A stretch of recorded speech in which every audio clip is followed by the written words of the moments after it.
ضحكوا عليك وفهموك إنك لو اتمرنت بالوزن اللي يخليك تجيب من 6 ل8 عدات هتحقق أقصى استفادة عضلية، وأنت فكرت كلامهم صح، مضبوط؟ آه طبعًا كلامهم صح لأن أنا واحد منهم، وأنت ما اتضحكش عليك ولا حاجة، أنت مش عيل صغير. اضحك اضحك اضحك عبد الله اضحك اضحك اضحك يلعن اضحك اضحك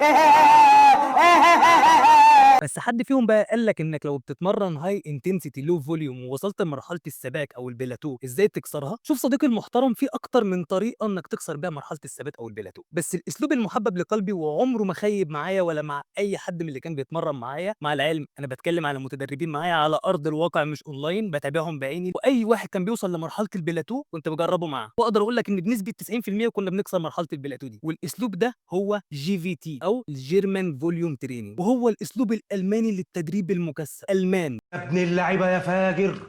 فصديقي المحترم قوم بقى اعمل البري ورك اوت بتاعك لان احنا لا ينفعنا لا قهوه ولا شاي، انت محتاج تركز وتصحصح معايا عشان انا هقول لك على الاسلوب اللي هيخليك تكسر مرحله الثبات بتاعتك وترجع تاني لمدرستك ايا كانت هي ايه وتنطلق بسرعه الصاروخ. بس خد تعالى اما اقول لك قبل ما تقوم تعمل البري ورك اوت اعمل لايك للفيديو وسبسكرايب للقناه وادعي لوالدي ولاحمد ركه صديقي وعشره عمري بالرحمه واعمل سيف للفيديو لانك هتحتاجه ان شاء الله في يوم من الايام. ويلا بينا توكلنا على الله. The sun goes down.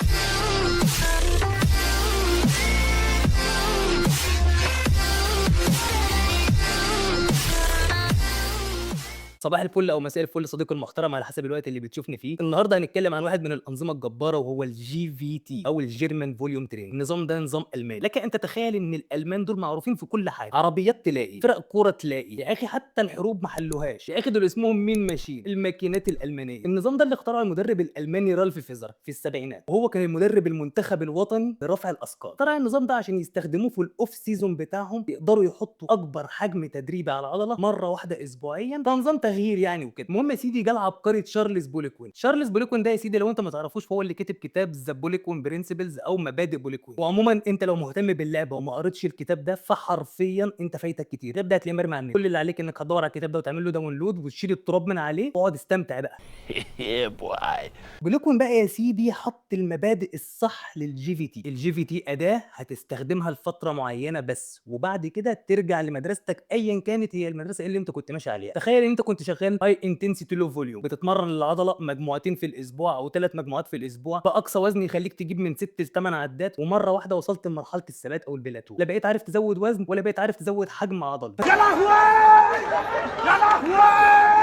تخيل بقى صديقي العزيز ان انت تقوم جاي قالب كل ده، بدل ما تبقى هاي انتنسيتي لو فوليوم هتبقى هاي فوليوم لو انتنسيتي. بس زي ما قلت لك النظام ده ما ينفعش تستخدمه الا كاداه، ما تقوليش هتمرن عليه على طول. هما بيقولوا من 4 ل 6 اسابيع، بس مع التجربه احسن حاجه واكتر حاجه كفايه قوي 4 اسابيع. النظام ده اسمه 10 باي 10 ميثود او 10 في 10، بيعتمد على ان حضرتك بتتمرن للعضله الواحده شكل واحد او شكلين اسبوعيا في نفس اليوم، كل شكل بيبقى 10 مجموعات في 10 تكرارات، وبترجع يا سيدي تاخد فتره الراحه بتاعتك من 60 ل 90 ثانيه. انت متخيل انت بتعمل ايه؟ انت كل حاجه حرفيا كنت بتعملها عكستها. ليه بقى بنعمل كده؟ لان جسمك صديقي المحترم اذكى مما تتصور، هو اوريدي وصل لمرحله الادابتيشن، هو وصل لمرحله التكيف، هو فاهم انت مأخده على ايه. مره واحده رحت انت جاي عاكس له كل العبط اللي كان بيحصل ده. عمري ما شفت اوسخ من كده. زيد على كده بقى صديقي المحترم ان انت لازم تتمرن بتيمبو 0201 او 0402. المفضل ان حضرتك تتمرن العده الواحده في 3 ثواني. طيب تطبق الكلام ده بقى ازاي مع عليك؟ حضرتك ليك طريقه من اتنين. الطريقه الاولى هي تتمرن العضله الواحده شكلين في الاسبوع في نفس اليوم، او تتمرن عضلتين متقابلين في نفس اليوم سوبر ست انتاجونست. بمعنى هتمرن صدر وظهر، وليكن هدخل في لات بنج بريس بالبار 10 مجموعات في 10 تكرارات، وهدخل معاه لات بول داون 10 مجموعات في 10 تكرارات، اخلص مجموعه الصدر بتاعه ال10 تكرارات واقوم رايح داخل مجموعه الظهر بتاعه ال10 تكرارات. طب الوزن قد ايه؟ الوزن 60% من ال1 ار ام او ال1 ريبيتيشن ماكسيمم. ولو حضرتك لحد النهارده لسه ما تعرفش يعني ايه ال1 ار ام او ال1 ريبيتيشن ماكسيمم، فحضرتك محتاج تتمرن مع مدرب لانك مضيع على نفسك نتائج جباره. طب تيجي تقول لي طب انا احسب ال1 ار ام بتاعي ازاي 60%؟ انا مش هعرف اعمل التيست لوحدي. اقول لك صديقي المحترم لها طريقه بلدي سهله قوي. الوزن اللي يخليك تجيب 12 عده هو ال 70% 1 ار ام. طب الوزن اللي يخليك تجيب 10 عدات 75%. طيب 8 عدات 80%. طب 6 عدات 85. طب 4 عدات 90. طب عدتين 95. عده واحده هو ال1 ار ام او ال1 ريبيتيشن ماكسيمم، الوزن اللي يخليك تقدر تجيب عده واحده فقط ما تعرفش تجيب العده الثانيه. يبقى النقط الاساسيه بتاعتنا دلوقتي 10 مجموعات 10 تكرارات، التيمبو بتاعي 0201 او 0402 راح من 60 ل 90 ثانيه، 60% من ال1 ار ام بتاعي. ده حرفيا صديقي المحترم عكس اللي حضرتك بتعمله تماما في الهاي انتنسيتي لو فوليوم. هتيجي تقول لي يا عم سامو حضرتك بتقول لي اتمرن ب 60% من ال1 ار ام واجيب ب 10 عدات، وبتقول لي في نفس الوقت ان ال 70% ال1 ار ام بتاعي يخليني اجيب 12 عده. انت كده حافظ مش فاهم. لا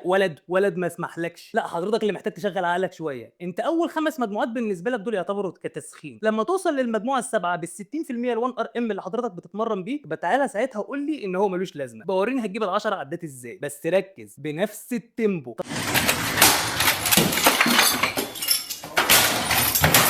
طب ايه بقى مميزات النظام ده؟ رقم 1 حجم تدريبي ضخم وتنفيذ بسيط. 10 مجموعات في 10 تكرارات، راحه من 60 ل 90 ثانيه، تيمبو 0201. 2 تحفيز قوي جدا للضخامه العضليه، لان انت حضرتك بتعتمد هنا على نظام الميتابوليك ستريس والماسل دامج. احنا قلنا قبل كده ان في 3 عوامل للبناء العضلي. رقم 1 الميكانيكال تنشن، رقم 2 الميتابوليك ستريس، رقم 3 الماسل دامج. اي نعم ان الاثنين دول مش اقوى من التوتر الميكانيكي او الميكانيكال تنشن الاولاني، ولكن دورهم مهم جدا. وخليك فاكر ان انا قلت لك ان احنا هنعتمد عليه شهر واحد فقط نكسر بيه مرحله البلاتو. ترين سمارت بيفور ترين هارد. اتمرن بذكاء قبل ما تتمرن جامد. رقم 3 سهل تبرمجه وسهل تتابعه. هو مش محتاج كفتي، يعني مش هتخترع الذره، هم شكل واحد او شكلين. 10 مجموعات في 10 تكرارات، مره واحده في الاسبوع. لا بص ما تعيطش. رقم 4 بيبني تحمل عالي جدا. لك ان تتخيل ان بالالتزام على التيمبو 0201 او 0402 التحمل بتاعك هيوصل لدرجه التيمبو هياخد التحمل بتاعك في حته ثانيه. النقطه الخامسه بقى واللي انا بحبها ان هو اداه شك جسديه ونفسيه رهيبه. انت بتعمل صدمه،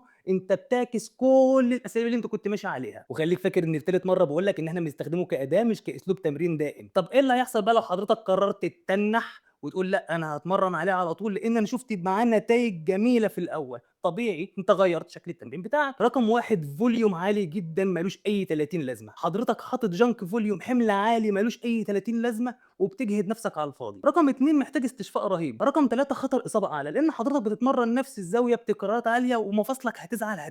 قله التنوع يا سيدي هتوصلك لمرحله البلاتو والملل. تخيل ان انت اصلا جاي تستخدمه عشان تخرج من مرحله البلاتو، قمت حاطط نفسك في مستنقع البلاتو. ورقم 5 هو مش احسن حاجه خالص للقوه العضليه ولا للضخامه العضليه. نيجي بقى للسؤال الاهم، مين اللي يتمرنه؟ مبتدئ، متوسط، متقدم؟ مبتدئ مبدئيا انت مش محتاجه خالص. انت لو نزلت الجيم اي حركه هتعملها هتطلع بيها عضلات، يا بختك والله. انت بتتكلم جد؟ اما لو انت عمرك التدريبي من 2 ل3 سنين فتقدر تستخدمه في حين انك بتتمرن طبيعي ووصلت لمرحله البلاتو او السبق. المهم ما تفوتش ولا نقطه من اللي قلت لك عليها دي. التيمبو بتاعك، فترات الراحه، عدد المجموعات، وده يا سيدي جدول عشان ما تزعلش تلتزم عليه لمده شهر واحد في حين انك وصلت لمرحله السباق. ولما ترجع بقى لمدرستك والاسلوب التمرين اللي كنت بتتمرن عليه بقى عرفني انت وصلت لايه. اتمنى تكون فدتك لان المفروض ان انا كنت اصور النهارده فيديو عن تمرين بلاد اند جاتس بتاع دوريان ياتس، ولكن انا قلت ان ده اولى. صديقي المحترم ما تنساش تعمل لايك للفيديو، سبسكرايب للقناه، وتفعل زرار الجرس علشان تشوف كل الفيديوهات اللي هتنزل قريب ان شاء الله. والسلام عليكم ورحمه الله وبركاته.